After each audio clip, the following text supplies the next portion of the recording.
Now, the Minister of Higher Education, Science and Technology, Blade Nzimande, yesterday said universities may welcome 100% of their students back. And as for international students, though, they may be subjected to a 10-day quarantine period on their return to South Africa. Let's get reaction now from a Zimbabwean student in South Africa, Calton Mupande. Calton, thank you so much for joining us during this time. How has the lockdown period been for you as a Zimbabwean student in South Africa?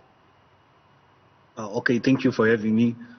Firstly, one of the challenges that us as international students had was with regards to the issue of accommodation or residences, since most of our students, or let's say international student at large, since I'm the SRC International Office, I represent them. So as the international students or the international community at large, most of our students suffered the problem of residence, that's accommodation, since most of them during recess breaks, they don't go home, they stay in those accommodations that they are occupying. But due to the COVID-19, everyone was required to go to their respective countries. But luckily, there was a plan that the university came up with, in which they allowed all international students that couldn't go back to their respective countries to stay at their residences, but obviously maintaining the social distancing, quarantine, and all that. Then the other problem the students faced was loneliness, depression, and obviously some issues that has to do with mental illness, since most of the students are far away from home, and this is like a very bad time that you need family around, you need close friends around. And some of the students were encountering some of these problems. So we managed to offer them with some services, psychological services that would help them in the journey through the lockdown, and I'm really glad that everyone is okay. And what about communication with people back home? How did that work out as far as the level of anxiety and just being able to find out how people at home are doing?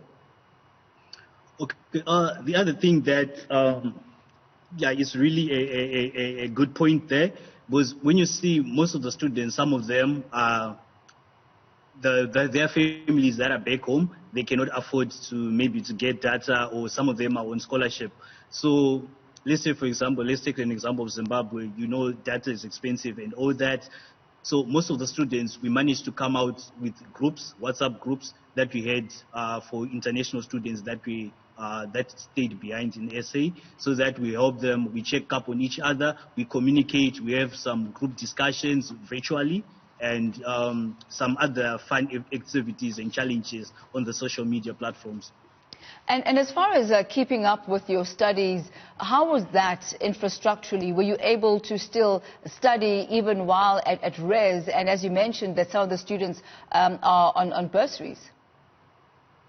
Yeah, we managed very well, because the university also came up with an initiative where students were given laptops, students were given data in case if the Wi-Fi is not working properly, students would use data, and they also provided study material on the library, in which everyone can access virtually, so that education is given to everyone, since it is a basic right in South Africa.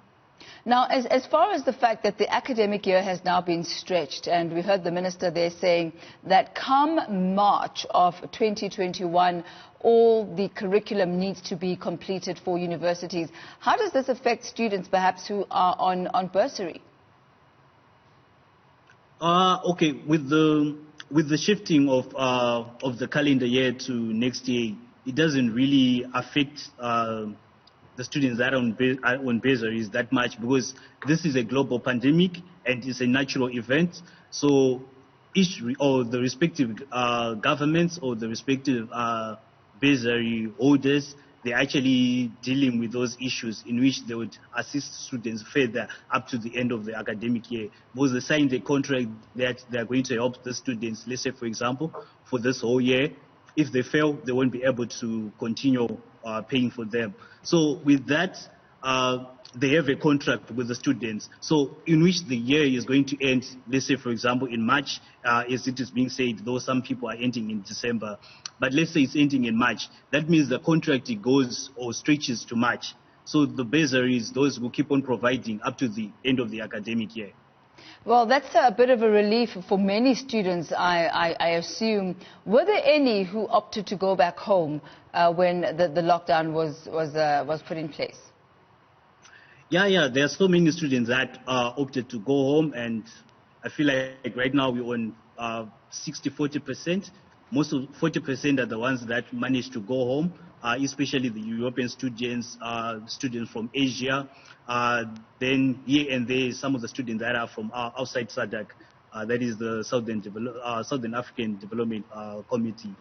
So with those students, going home. Some of them were not able to go home because of their countries has restricted people coming from South Africa to enter. So, and plus most of them were actually scared that with the way they'll be moving to go back to their respective countries, they might actually get the virus. So that's why we actually negotiated with the office and obviously with the help of the university community to be able to allow international students to remain behind. And are you a bit nervous about those students who actually will be coming back to school, those who were outside the country?